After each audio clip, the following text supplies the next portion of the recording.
నమస్కారం Shilpa TV news కి స్వాగతం. ముందుగా ముఖ్యాంశాలు. ఎంఎస్ ఆక్సిజన్ ఏజెన్సీస్ గోడౌన్ ను పరిశీలించిన sub collector Kalpana Kumari, DSP Chidananda Reddy. రైతుల ఖాతాల్లో ప్రభుత్వ పెట్టుబడి సాయం జమ సద్వినియోగం చేసుకోవాలని పిలుపునిచ్చిన ఏఓ ఆయర్ భాషా. కరోనాపై ఆర్ఎంపీ వైద్యులతో సమీక్ష, కోవిడ్ కేసులకు వైద్యం తగదని హెచ్చరించిన కమిషనర్ వెంకటకృష్ణ. నిరుపేద ముస్లిం మహిళలకు బీరువాలు విరాళం, అంజుమన్ సేవలను సద్వినియోగం చేసుకోవాలన్న ఇమాముల సంఘం ప్రతినిధి మౌలానా అబ్దుల్లా. ఈపీఎఫ్ ఆధ్వర్యంలో రంజాన్ తోఫా పంపిణీ, నిరుపేదలకు దాతలు చేయూతనివ్వాలన్న వైఎస్ఆర్సీపీ నాయకులు హబీబుల్లా. నంద్యాల పట్టణం చాపిరేవుల రహదారిలోని ఎంఎస్ ఆక్సిజన్ ఏజెన్సీస్ గోడౌన్ ను Nandyal sub collector Kalpana Kumari, DSP Chidananda Reddy పర్యవేక్షించారు.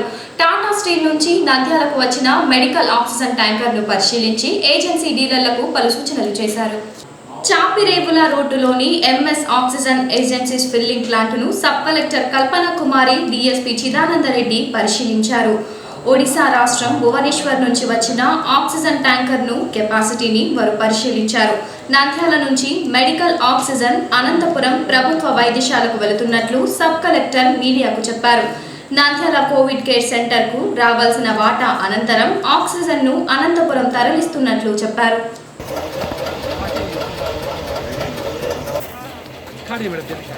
पानी सर के लिक्विड कंप्लीट लिक्विड ऐसा हुआ तो मैडम हाथ में पड़ा आपको बहुत पड़ जाता है.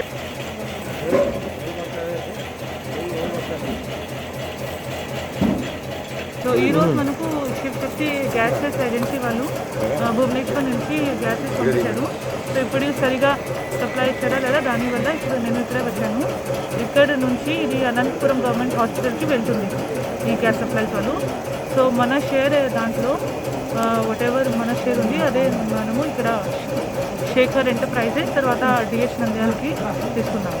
రంజాన్ వేడుకల నేపథ్యంలో పండుగ రోజు ప్రార్థనలు మసీదుల్లోనే జరుపుకోవాలని డిఎస్పీ చిదానందరెడ్డి పిలుపునిచ్చారు. పట్టణ శివారులోని ఎంఎస్ ఆక్సిజన్ ఫిల్లింగ్ ప్లాంట్ పరిశీలన అనంతరం డిఎస్పీ మాట్లాడుతూ బహిరంగ ప్రదేశాల్లో ప్రార్థనలు జరుపుకోరాదన్నారు. ప్రభుత్వ సూచనలు, ముస్లిం మత పెద్దల సూచనల మేరకు కోవిడ్ నిబంధనలు పాటిస్తూ వేడుకలు జరుపుకోవాలని ఆయన కోరారు. రంజాన్ పర్వదినానికి సంబంధించి ప్రభుత్వ ఆదేశాల మేరకు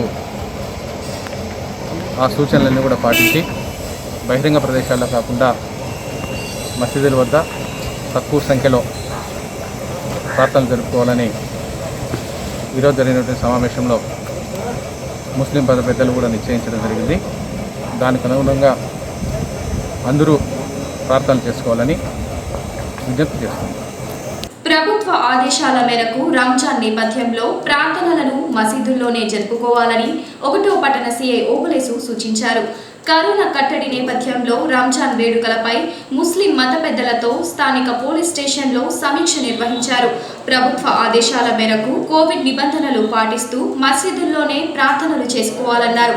భౌతిక దూరం పాటించడంతో పాటు ప్రేయర్ మ్యాట్స్ కూడా ఎవరికి వారే తెచ్చుకోవాలని ఆయన సూచించారు. సమావేశంలో మార్కెట్ యార్డ్ చైర్మన్ ఇషాక్ బాషా, ముస్లిం మత పెద్దలు పాల్గొన్నారు. మొదటిగా అందరికీ ముస్లిం సోదరులందరికీ అడ్వాన్స్గా రంజాన్ శుభాకాంక్షలు. ఈరోజు అడాన్ పట్టణ పోలీస్ స్టేషన్లో ముస్లిం మత పెద్దలతోనూ కాజీ గారితోనూ మీటింగ్ కండక్ట్ చేయడం జరిగింది.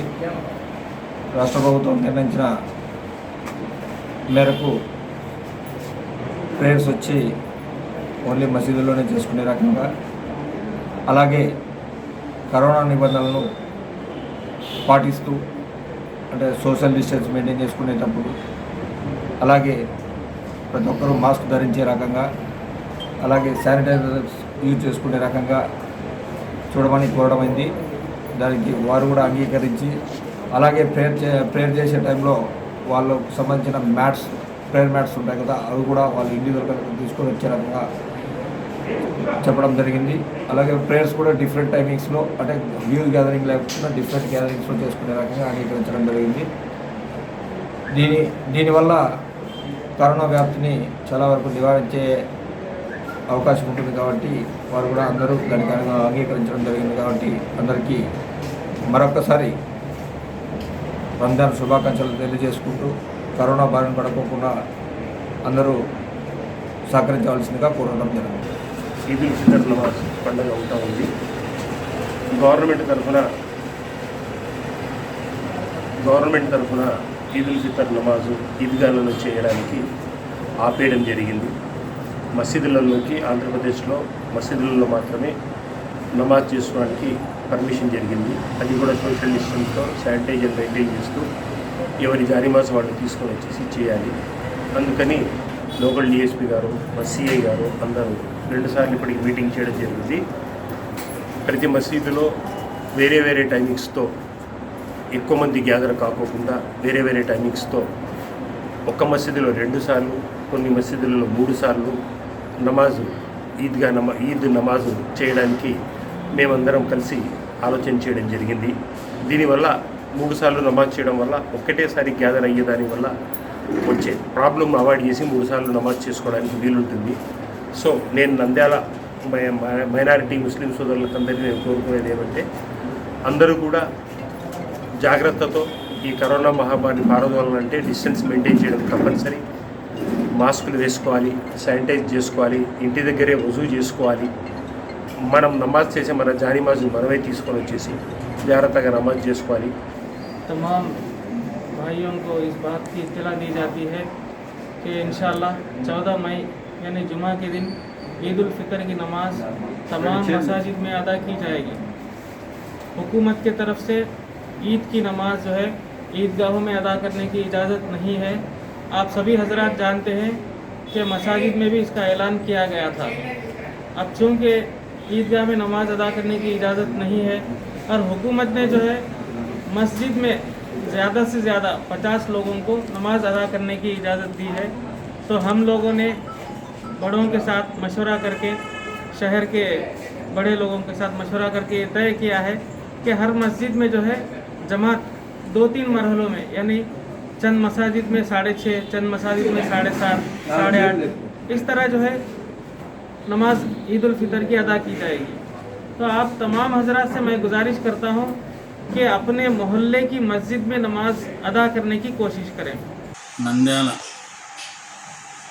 ముస్లిం సోదరులందరికీ తెలియజేయడం ఏమనగా మన ముస్లిం మత గురువుల మరియు ప్రభుత్వ ఆదేశాల మేరకు రేపు రంజాన్ పండుగ సందర్భంగా చదవబోయే నవాజ్ ఈద్ ఉల్ ఫితర్ నవాజ్నకు కొన్ని జాగ్రత్తలు పాటించాలని చెప్పి తెలియజేస్తున్నాం. ఇంటి వద్ద అందరూ నమాజ్ చదువుకోవడం చాలా శ్రేయస్కారం. లేదా కనీసం మన సరౌండింగ్స్లలో ఉన్నటువంటి మసీదులలో మనము నమాజ్ చదువుకోవాలి. కావున మసీదుకి వెళ్ళేటప్పుడు ప్రతి ఒక్కరు కూడా ఇంటి వద్ద సబ్బుతో చేతులు శుభ్రంగా కడుక్కొని వుజూ చేసుకొని మాస్కులు ధరించి మసీదుకి వెళ్ళాలి.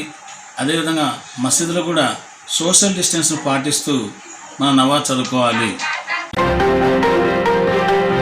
వైఎస్ఆర్ రైతు భరోసా పెట్టుబడి సాయం కింద ప్రభుత్వం 3వ విడత నిధులను రైతుల ఖాతాల్లో జమ చేయనున్నట్లు నంద్యాల వ్యవసాయ అధికారి ఆయుబ్ బాషా పేర్కొన్నారు.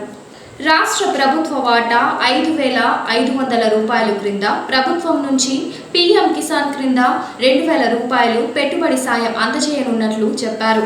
స్థానిక వ్యవసాయ శాఖ కార్యాలయంలో నిర్వహించిన వీడియో కాన్ఫరెన్స్ అనంతరం ఆయన మీడియాతో మాట్లాడారు.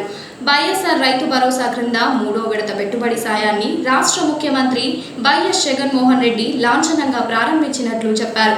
ఇప్పటి వరకు నంద్యాల మండలంలో 9,254 మంది రైతులు లబ్ధి పొందారని, రైతులు తమ భూముల సాగు, ఎరువులు, కూలీల పెట్టుబడులకు వినియోగించుకోవాలని ఆయన సూచించారు. నంద్యాల మండలం భీమవరం గ్రామంలో వైఎస్ఆర్ రైతు భరోసా 3వ విడత గౌరవనీయులు సీఎం గారి చేతుల మీదుగా లైవ్ స్ట్రీమింగ్ లాంచింగ్ చేయబడుతుంది. ఈ కార్యక్రమంలో ఈ నంద్యాల మండలంలో మొత్తము వైఎస్ఆర్ రైతు భరోసా కింద 9,254 మంది లబ్ధి పొందడం జరుగుతుంది ప్రతి సంవత్సరము. అలాగే ఈ భీమవరం గ్రామంలో కూడా 424 మందికి మన రైతులకు ఒక్కొక్కరికి ఇది 3వ విడత. వైఎస్ఆర్ ప్రభుత్వం ఏర్పడిన తర్వాత రైతు భరోసా పెట్టుబడి సాయం కింద 5,500 ఈ ఫస్ట్ ఇన్స్టాల్మెంటు, అలాగే పిఎం కిసాన్ దాని 2,000, 7,500 రైతు ఖాతాల్లో జమ చేయబడుతుంది. ఈ కార్యక్రమం ఈ బృహత్తర మంచి కార్యక్రమం రైతులకు ఖరీఫ్ సీజన్ రాబోయే ముందే మనకంతా ఇక్కడంతా జూలై ఆగస్టు నుంచి స్టార్ట్ అవుతుంది. మన మండలంలో ప్యాడీ ఏరియా ఎక్కువ కాబట్టి రైతులకు ఈ విత్తనాలు కొనుక్కోవడానికైతే కానీ, అలాగే ఈ కూలీలకు, విత్తనాలకు, మన ఎరువులకు, చిన్న చిన్న గడ్డి మందులకు ఈ వాళ్ళ వ్యవసాయ పెట్టుబడిలో వాళ్ళకు ఉపయోగపడడానికి దోహదపడుతుందని ఈ డబ్బులు ఈ రైతులు కూడా ప్రభుత్వం వారు రైతు భరోసా కింద టోటల్ సంవత్సరానికి 13,500 ఇచ్చి పెట్టుబడి సాయ కింద చేదోడు వాదోడుగా ఉన్నందుకు చాలామంది రైతులు కూడా హర్షం వ్యక్తం చేస్తున్నారు. రైతు భరోసా కింద 412 మందికి ఇస్తున్నారు. ఇక్కడ 7,500 జగన్ గారి ప్రభుత్వం నుంచి, సెంట్రల్ గవర్నమెంట్ నుంచి 2,000, 7,500 మొత్తం. ఇది 3వ విడత ఇస్తున్నారు. ఇంకా మళ్ళీ 4వ విడత మళ్ళీ జూలైలో ఇస్తారంట. అది ఇక్కడ అన్నీ బాగా జరుగుతున్నాయి. జగన్ గారి ప్రభుత్వంలో అన్నీ బాగా జరుగుతున్నాయి అనుకుంటున్నాం. రైతులకు అందరికీ ఇది ఒక ఆసరా అన్నమాట. ఇప్పుడు పెట్టుబడులకు వాటికి వస్తాయి. సీజన్ కదా, ఇప్పుడు రబీ సీజన్. జగన్మోహన్ రెడ్డి గారు ఈరోజు రైతులకు ఎంతో అండగా నిలుస్తూ రైతు కుటుంబాలను ఆదుకోవడం జరుగుతూ ఉంది. రైతు భరోసా కింద 13,500 రూపాయలు ప్రతి సంవత్సరం జమ చేయడం జరుగుతుంది. అలాగే క్రాప్ ఇన్సూరెన్స్ కూడా నష్టపోయినప్పుడు రైతులకు సకాలంలో అందజేయడం జరుగుతుంది. కాబట్టి వారికి అభినందనలు తెలియజేస్తూ ఉంటా. రిజిస్టర్డ్ మెడికల్ ప్రాక్టీషనర్లు, గ్రామీణ వైద్యులు కోవిడ్ బాధితులకు చికిత్స చేయరాదని, నిబంధనలు అతిక్రమిస్తే చర్యలు తప్పవని మున్సిపల్ కమిషనర్ వెంకటకృష్ణ హెచ్చరించారు. చికిత్స కోసం బాధితులు ఆశ్రయిస్తే ప్రభుత్వ ఆసుపత్రి లేదా కోవిడ్ కేర్ సెంటర్కు పంపించాలని ఆయన సూచించారు. స్థానిక మున్సిపల్ కార్యాలయంలో కోవిడ్ ఇన్ఛార్జి డాక్టర్ అంకిరెడ్డితో కలిసి ప్రైవేట్ మెడికల్ ప్రాక్టీషనర్స్ అసోసియేషన్ ప్రతినిధులు సభ్యులతో సమీక్ష నిర్వహించారు. అనంతరం మీడియాతో మాట్లాడుతూ గ్రామీణ వైద్యులు, ఆర్ఎంపీలు, ప్రైవేటు ఆసుపత్రుల కాంపౌండర్లు కరోనా చికిత్సలు చేస్తే నేరమన్నారు. జలుబు, జ్వరం, దగ్గు తదితర లక్షణాలతో వస్తే పేషెంట్లను కోవిడ్ ఆసుపత్రులకు రెఫర్ చేయాలని వారు సూచించారు. ఈ రోజున మన పట్టణంలో ఉన్నటువంటి రిజిస్టర్డ్ మెడికల్ ప్రాక్టీషనర్స్ ఎవరైతే ఉన్నారో ఈ పిఎంపీ, ఆర్ఎంపీ అందరినీ కూడా పిలిచి అందరితో కూడా ఈ కోవిడ్కి సంబంధించినటువంటి ఎటువంటి కేసులు చేపట్టకూడదు అని వాళ్ళందరికీ కూడా అడ్వైజ్ ఇచ్చి గవర్నమెంట్ హాస్పిటల్ కానీ, పంచాయతీ సెంటర్ కానీ పంపించి వాళ్ళ ప్రాణాలు కాపాడాలని, ఎట్టి పరిస్థితుల్లోనూ కూడా ఈ యొక్క పేషెంట్కి సంబంధించిన ట్రీట్మెంట్ కనుక ఈ ఆర్ఎంపీలు, పిఎంపీలు చేస్తే ఇబ్బంది పడతారు. వాళ్ళు ఇబ్బంది పడటం కాకుండా పేషెంట్ ఇబ్బంది పడటము, ఈ యొక్క పిఎంపీలు ఇబ్బంది పడే అవకాశం ఉంది. కాబట్టి ఎవరు టేకప్ చేయడం జరిగింది. రెండవది, ముఖ్యంగా కొంతమంది ఇంజక్షన్లు ఇవ్వటము, అదేవిధంగా ఇళ్ళకి వెళ్ళి మనకి ఐయూ ఫ్లూయిడ్స్ పెట్టడము, ఇవన్నీ చేస్తున్నారు. అవి కూడా 100% ఈ టైంలో ఇబ్బందికర పరిస్థితి. ఈ యొక్క వ్యాక్సిన్ మన యొక్క కోవిడ్ బాగా స్ప్రెడ్ అయ్యే అవకాశం ఉంది. కాబట్టి ఎట్టి పరిస్థితులను కూడా ఇటువంటివన్నీ కూడా మానుకోవాలని చెప్పడం జరిగింది. దీనికి సంబంధించి వీళ్ళతో పాటు బయట ఉన్నటువంటి ప్రైవేటు హాస్పిటల్లో ఉండేటువంటి కాంపౌండర్లు, అదేవిధంగా ల్యాబ్ టెక్నీషియన్స్ కూడా పెడుతున్నారని మనం చెప్పడం జరిగింది. వాళ్ళకు ఇదే సూచన చేస్తున్నాం. ఎవ్వరూ కూడా ఈ కోవిడ్ పాండమిక్ సిచ్యువేషన్లో ఎట్టి పరిస్థితుల్లోనూ కూడా వైద్యం చేయకూడదు. ఒక్క ఆరోగ్య హాస్పిటల్లో, అదేవిధంగా దీనికి సంబంధించిన ఆర్గాన్ హెల్త్ సెంటర్లో మాత్రమే చేయాలి అని చెప్పడం జరిగింది. అదేవిధంగా ఈ యొక్క ప్రైవేట్ ఈ రిజిస్టర్డ్ మెడికల్ ప్రాక్టీస్ సంబంధించి కూడా వాళ్ళ యొక్క వేస్ట్, మెడికల్ వేస్ట్ వస్తుంది. ఈ మెడికల్ వేస్ట్ను కూడా వాళ్ళకి సంబంధించి ఒక 4-5 కలిసి ఒక యూనిట్గా ఉండి ఒక చోట తీసుకొని అక్కడి నుంచి కూడా కర్నూలులో ఉన్నటువంటి బయోమెడికల్ వేస్ట్ ప్రాసెసర్కి మాత్రమే ఇవ్వాలి. ఎట్టి పరిస్థితుల్లో మున్సిపల్ సాలిడ్ వేస్ట్ కలపకూడదు. నంద్యాల పట్టణంలో ఉన్న ఈ ప్రైవేట్ ప్రాక్టీషనర్స్, ఈ రిజిస్టర్డ్ మెడికల్ గ్రామీణ వైద్యులు, వాళ్ళందరితో అవగాహన మీటింగ్ పెట్టడం జరిగినది కరోనా మీద, కోవిడ్ మీద. సో ప్రతి ఒక్కరికి సూచనలు ఇవ్వడం జరిగినది. వారు ఎటువంటి పేషెంట్లను కానీ, కోవిడ్ పేషెంట్లను కానీ వాళ్ళు ట్రీట్మెంట్ ఇవ్వద్దని చెప్పి వాళ్ళకి సూచనలు ఇవ్వడం అనేది జరిగింది. అలాగే మీ దగ్గరికి ఏమైనా ఈ లక్షణాలు దగ్గు, జలుబు, జ్వరము ఇట్లా ఎవరైనా వచ్చినా కూడా మీరు వాళ్ళకు సూచన ఇచ్చి వాళ్ళని చోట టెస్ట్ చేయించుకోండి, వాళ్ళని ఆసుపత్రికి వెళ్ళండి అని చెప్పి సూచనలు ఇవ్వండి. ఎటువంటి పరిస్థితుల్లో కోవిడ్ పాజిటివ్ కేసులకు కానీ పెట్టి వాళ్ళకి సెలైన్ పెట్టడం కానీ, ఇంజక్షన్ ఇవ్వడం కానీ, ట్రీట్మెంట్ చేయడం కానీ చేయొద్దని చెప్పి కలెక్టర్ వారి ఆదేశాల మేరకు వాళ్ళకి సూచనలు ఇవ్వడం జరిగింది. వాళ్ళు కూడా సానుకూలంగానే స్పందించారు. ముఖ్యంగా గత ఫస్ట్ వేవ్ కోవిడ్-19లో ఒక కర్నూలు జిల్లాలోనే దాదాపుగా 25 మంది ఆర్ఎంపీ వైద్యుల్ని మా సంఘం కోల్పోయింది. సంఘపరంగా కూడా మేము చాలా నష్టపోయినాం. ఇంకొక 25 నుంచి 30 మంది ఆర్ఎంపీలు లక్షల రూపాయలు ఖర్చు పెట్టి నాతో సహా బ్రతికి బయటపడ్డాం. ఆ విషయం మనకు ఒక డివిజన్ లెవెల్ ఆఫీసర్ అయినప్పటికీ కూడా ఫోన్ చేసి ఇమీడియట్గా రెస్పాన్స్ అయ్యి స్నేహపూర్వకంగా చాలా మంచిగా సపోర్ట్ చేసే ఆఫీసర్స్ మన నంద్యాలలో ఉండడం మన నంద్యాల కూడా గర్వకారణం. ఆఫీసర్స్ చాలా ఫ్రెండ్లీగా మనకు మూవ్ అవుతూ సహకరిస్తున్నారు. కాబట్టి మిత్రులు ఈ విషయాన్ని కూడా గమనించాలి. నిన్న లేదు మన విజయవాడలో కూడా మన స్టేట్ ఆనరబుల్ ప్రెసిడెంట్ బ్రహ్మానందరావు గారు కూడా కరోనా ద్వారా చనిపోవడం జరిగింది. ఎందుకంటే వైద్యం చేయకుండా జాగ్రత్త తీసుకుంటున్న వాళ్ళే సఫర్ అయిపోతున్నారు. ఎంత ఫాస్ట్గా ఉందంటే ఈ వేవ్ సెకండ్ చాలా ప్రాబ్లం ఉంది. అందరం కూడా మన సమాజాన్ని, మన కుటుంబాన్ని, మనల్ని మనం కాపాడుకోవాలి. నిరుపేద ముస్లిం మహిళల వివాహాలకు తమ వంతు సహాయ సహకారాలు అందజేస్తామని ఇమాముల సంఘం ప్రతినిధి మౌలానా అబ్దుల్లా పేర్కొన్నారు. అంజుమాన్ సంస్థ ద్వారా వివాహ ఖర్చుల నిమిత్తం 30,000 ఆర్థిక సాయం అందజేస్తారని, వాటితో పాటు ఇమాముల సంఘం కూడా తమ వంతు చేయూతనిస్తుందని ఆయన చెప్పారు. స్థానిక కార్యాలయంలో దేవనగర్కు చెందిన 2 పేద మహిళల వివాహానికి 2 బీరువాలు, ఖురాన్ను బహుకరించారు. అనంతరం అమ్జద్ బాషా సిద్దికి, జనాబ్ హఫీజ్, మౌలానా మహబూబ్ బాషా మాట్లాడుతూ నిరుపేద మహిళల వివాహ విషయంపై తమ దృష్టికి తీసుకువస్తే తమ వంతు సాయం చేస్తామన్నారు. నంద్యాల సర్కిల్లోని ముస్లింలు అంజుమన్ సేవలను సద్వినియోగం చేసుకోవాలని వారు కోరారు. ఈరోజు మేము ఇమాముల సంఘం ఆధ్వర్యంలో బీద పాపల ముస్లిం పాపల పెళ్లిళ్లకు ఈ విధంగా బీరువాలు మా ద్వారా శక్తివంతమై మేము ఎక్కడ ఈ నంద్యాల సర్కిల్లో ఎవరన్నా బీద పిల్లలు ఉంటే ఇమాముల సంఘం ద్వారా మా శక్తివంతమైన మేము వాళ్లకు గిఫ్ట్ కృషి చేయాలనుకున్నాం. బీరువాల రూపంలో కానీ, మంచం రూపంలో కానీ ఏదన్నా ఉంటే మా సాయశక్తుల్లో మేము వాళ్లకు సోషల్ సర్వీస్ యాక్టివిటీస్ కింద ఏదైనా సహాయం చేస్తాము. రెండో విషయం ఏమంటే అంజుమన్ ద్వారా ఒక పెళ్లి చేస్తే 30,000 రూపాయలు వాళ్ళు అంజుమన్ ద్వారా నిధులు ఇస్తామని చెప్పినారు. అదేవిధంగా ఎవరన్నా మన నంద్యాల సర్కిల్లో బీద పాపలు పెళ్లి చేయాలనుకుంటే ఒకే డేట్లో ఒక 4-5 పెళ్ళిళ్ళు మనము మాకు చెప్తే మేము ఒకటే డేట్లో ఫిక్స్ చేసి అంజుమన్ పెద్ద మనుషుల ద్వారా వాళ్ళకు కూడా 30,000 రూపాయలు ఇప్పిస్తూ ఈ విధంగా బీరువాలు కూడా మేము వాళ్ళకు సహకరిస్తాము. ఎప్పుడన్నా ఎవరన్నా ఏ స్ట్రీట్లో కానీ వార్డులో కానీ చేయాలనుకుంటే ఆ మసీదు ఇమాము ద్వారా మేము కరెక్టా కాదా అని ఇన్ఫర్మేషన్ చేసి ఈ విధంగా సహకారం చేయాలనుకున్నాం. मेरे मोहतरम बुजुर्गों और दोस्तों, अल्हम्दुलिल्लाह मजलिसुल उलमा वल अइम्मा की जानिब से इससे पेशतर भी और बीरवा दिए थे गरीब बच्चे की शादी में.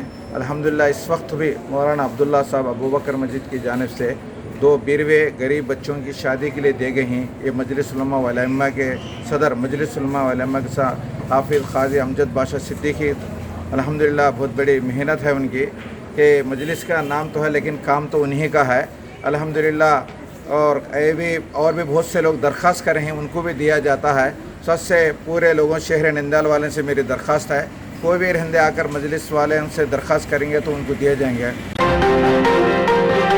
నిరుపేదలు సైతం రంజాన్ పండుగను సంతోషంగా జరుపుకోవాలన్న లక్ష్యంతో రంజాన్ తోఫా పంపిణీ చేయడం గొప్ప విషయమని వైఎస్ఆర్సీపీ నాయకులు హబీబుల్లా ప్రశంసించారు. లాక్డౌన్ నేపథ్యంలో పనులు లేక ఆర్థికంగా ఇబ్బందులు ఎదుర్కొంటున్న నిరుపేదలకు దాతలు అండగా నిలవాలని ఆయన పిలుపునిచ్చారు. స్థానిక కార్యాలయంలో ఎంపవర్ పీపుల్ ఫౌండేషన్ ఆధ్వర్యంలో 126 మంది నిరుపేద ముస్లిం కుటుంబాలకు నిత్యావసర కిట్లు పంపిణీ చేశారు. ఈ సందర్భంగా వారు మాట్లాడుతూ పట్టణంలో చాలా ప్రాంతాల్లో నిరుపేదలు ఆర్థికంగా తీవ్ర ఇబ్బందులు ఎదుర్కొంటున్నట్లు చెప్పారు. కర్ఫ్యూ సమయంలో నిరుపేదలు సైతం పండుగను సంతోషంగా జరుపుకునేందుకు సహకరించాలని కోరారు.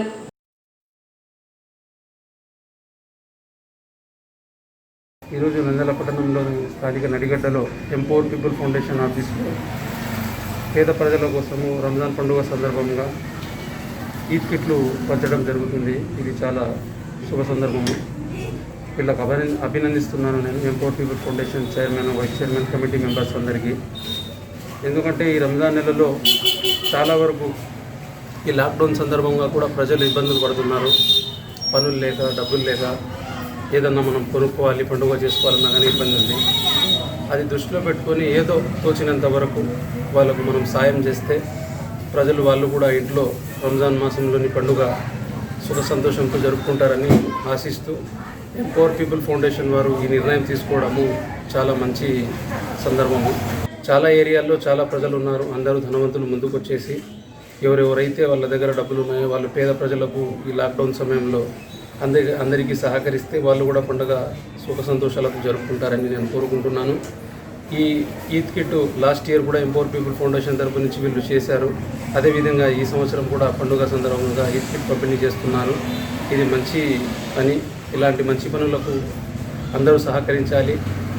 చాలా వరకు అందరూ వచ్చేసి ఇలాంటి పనులకు ముందుకు వచ్చి పేద ప్రజలకు సాయం చేస్తే వాళ్ళు కూడా సుఖ సంతోషాలతో ఉంటారని నేను కోరుకుంటున్నాను. నంద్యాల పట్టణ ప్రజలకు ముందుగా రంజాన్ పండుగ శుభాకాంక్షలు. ఎంపవర్ పీపుల్ ఫౌండేషన్ తరఫున, అదేవిధంగా ఈ కరోనా కాలంలో పేద ప్రజలకు పనులు లేక ఇబ్బందులు పడుతున్న కారణంగా ఎంపవర్ పీపుల్ ఫౌండేషన్ తరఫున రంజాన్ పండుగ సందర్భంగా ఈద్ కిట్ డిస్ట్రిబ్యూషన్ చేయడం జరిగింది. ముస్లిం సోదరులకు అందరికీ రంజాన్ పండుగ శుభాకాంక్షలు తెలియజేస్తున్నాము. ఎంపవర్ పీపుల్ ఫౌండేషన్ తరఫు నుంచి రంజాన్ మాసంలో లాక్డౌన్ వల్ల చాలామంది ప్రజలు వాళ్ళకు నిత్యావసర సరుకులు దొరక, వాళ్ళకు జీవనోపాధి లేక ఇబ్బందులు పడుతుంటారు. కొంతమందికి పూట గడవడం కూడా కష్టతరం అవుతుంది. అటువంటి వాళ్లకు ఏదో ఒక మన తరపు నుంచి, మన ఫౌండేషన్ తరపు నుంచి మేము ఒక సేవా కార్యక్రమాలు చేసి వాళ్ళకు కొద్దిగా చేదోడుగా ఉండాలని ఆలోచించి గత సంవత్సరం నుంచి మేము రంజాన్ పండుగ సందర్భంగా వాళ్ళకందరికీ పండుగ సుఖ సంతోషాలతో జరుపుకోవాలని చెప్పేసి వాళ్ళకు పండగకు సరిపడా సరుకులు వారికి మేము ఉచితంగా ఇస్తున్నాము. రంజాన్ పండుగ శుభాకాంక్షలు. మేము ఎంపవర్ పీపుల్ ఫౌండేషన్ తరపు నుంచి ప్రతి పేదవాళ్లకు ఈద్ కిట్ పంచాలని అనుకున్నాము. అదేవిధంగా గత సంవత్సరం లాక్డౌన్లో కూడా మేము అంత కఠినమైన కరోనా సమయంలో కూడా మేము ఈద్ కిట్లను పంచాము గత సంవత్సరం. అదేవిధంగా ఈ సంవత్సరం కూడా మేము పండుగకు సరిపడా సరుకులను పేద ప్రజలకు ఇవ్వాలని మేము కోరుకుంటూ ఈసారి కూడా ఈద్ కిట్లను పంచడం జరిగింది. అదేవిధంగా మాకు ఈద్ కిట్లకు చేయడానికి సహకరించిన ప్రతి ఒక్కరికి నేను ధన్యవాదాలు తెలుపుకుంటున్నాను. వార్తలు ముగించే ముందు ముఖ్యాంశాలు మరోసారి. ఎంఎస్ ఆక్సిజన్ ఏజెన్సీస్ గోడౌన్ను పరిశీలించిన sub collector Kalpana Kumari, DSP Chidananda Reddy. రైతుల ఖాతాల్లో ప్రభుత్వ పెట్టుబడి సాయం జమ సద్వినియోగం చేసుకోవాలని పిలుపునిచ్చిన ఏఓ ఆయబ్ బాషా. కరోనాపై ఆర్ఎంపీ వైద్యులతో సమీక్ష, కోవిడ్ కేసులకు వైద్యం తగదని హెచ్చరించిన కమిషనర్ వెంకటకృష్ణ. నిరుపేద ముస్లిం మహిళలకు బీరువాలు విరాళం, అంజుమన్ సేవలను సద్వినియోగం చేసుకోవాలన్న ఇమాముల సంఘం ప్రతినిధి మౌలానా అబ్దుల్లా.